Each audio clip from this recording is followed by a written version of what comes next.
Perkenalkan, kami dari kelompok Bahasa Indonesia yang mengusung tema Sejarah Lahirnya Bahasa Indonesia. Sumpah Pemuda.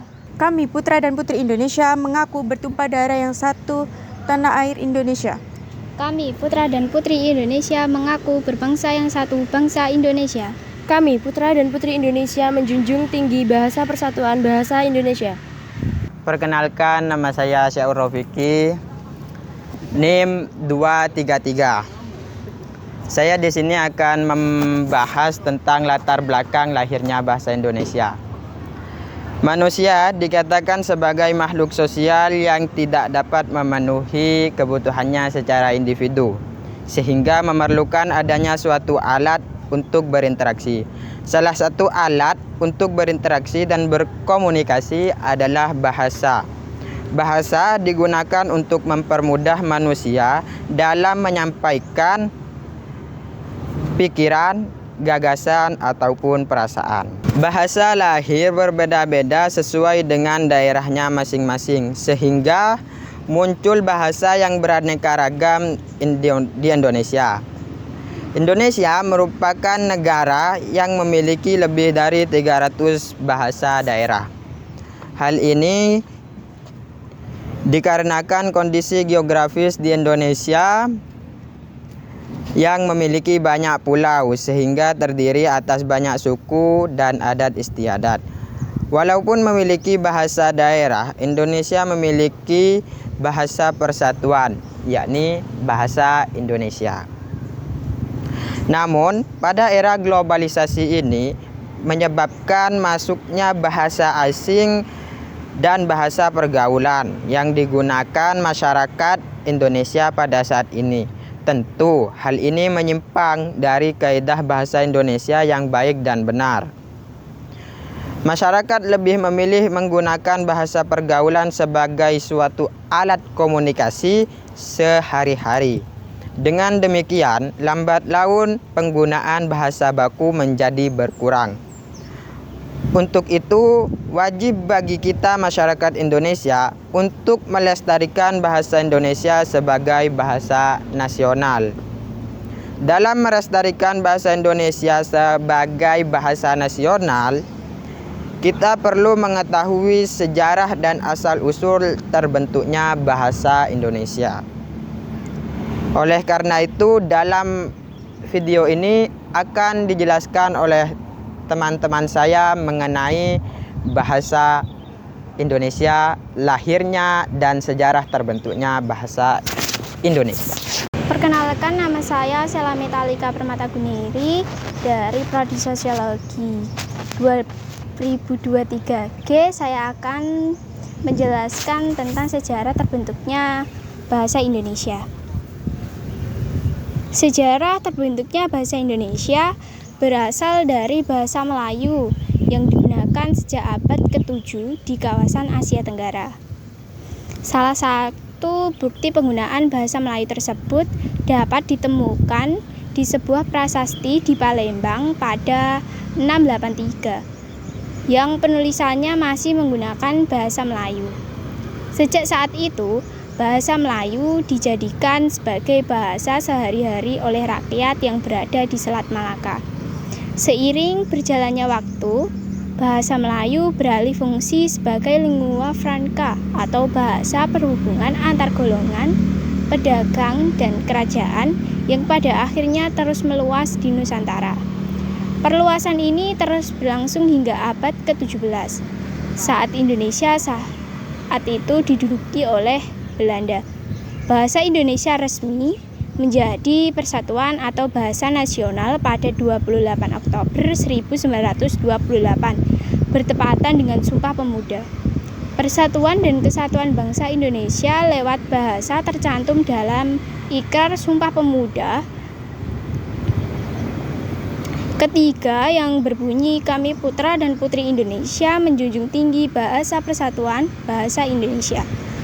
Bahasa Indonesia sebagai bahasa persatuan diartikan sebagai bahasa yang digunakan oleh rakyat Indonesia untuk berkomunikasi antar sesama.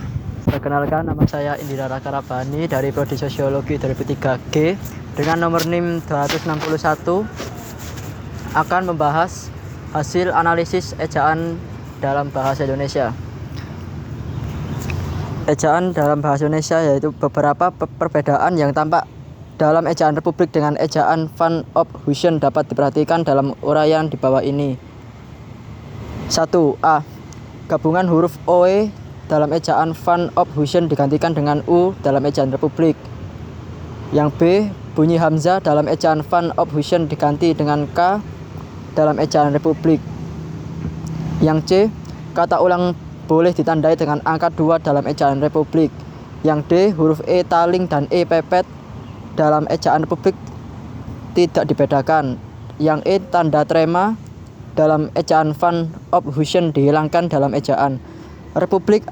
Agar perbedaan kedua ejaan itu menjadi lebih jelas, di bawah ini diberikan beberapa contoh ejaan Van Ophuijsen ejaan Republik. Nomor 1, oemoer sama dengan umur. Yang kedua, koeboer sama dengan kubur. Yang ketiga, maklum sama dengan maklum.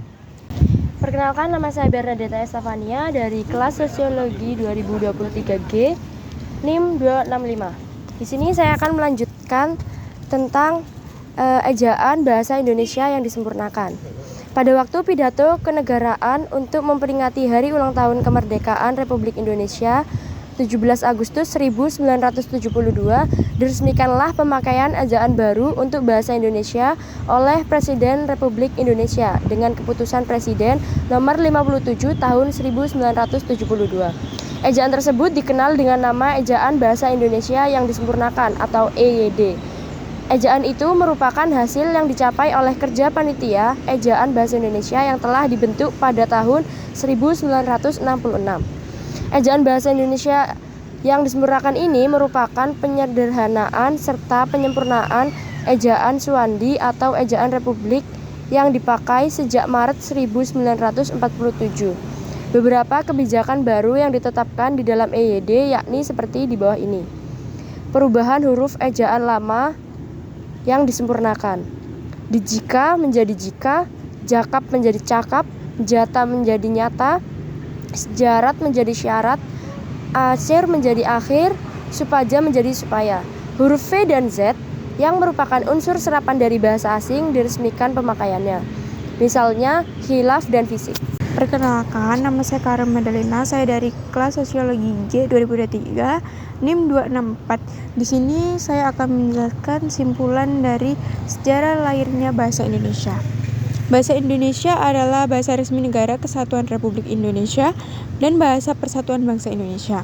Sampai saat ini, bahasa Indonesia merupakan bahasa yang hidup, yang terus berkembang dengan pengayaan kosakata baru baik melalui penciptaan maupun melalui penyerapan dari bahasa daerah dan bahasa asing. Pada abad ke-5 berkembang bentuk yang dianggap sebagai bentuk resmi bahasa Melayu karena dipakai oleh Kesultanan Malaka yang kelak disebut dengan bahasa Melayu Tinggi. Pada zaman penjajahan Belanda pada awal abad 20, pemerintah kolonial Belanda ingin menggunakan bahasa Melayu untuk mempermudah komunikasi dengan berpatokan pada bahasa Melayu Tinggi yang sudah mempunyai kitab-kitab rujukan. Perkenalkan, nama saya Naila Izzati dari Prodi Sosiologi 2023G dengan NIM 267. Di sini saya akan melanjutkan dari simpulan sejarah lahirnya bahasa Indonesia. Pada 16 Juni 1927 dalam sidang Volksraad Rapat Dewan Rakyat, Yahya Dato Kajok pertama kalinya menggunakan bahasa Indonesia dalam pidatonya. Disinilah bahasa Indonesia mulai berkembang. Bahasa Indonesia secara resmi diakui sebagai bahasa persatuan bangsa pada saat Sumpah Pemuda. Pada 18 Agustus 1945, sehari setelah kemerdekaan, ditandatanganilah Undang-Undang Dasar 1945 pada bab 15 pasal 36. Ditetapkan secara sah bahwa bahasa Indonesia ialah bahasa negara.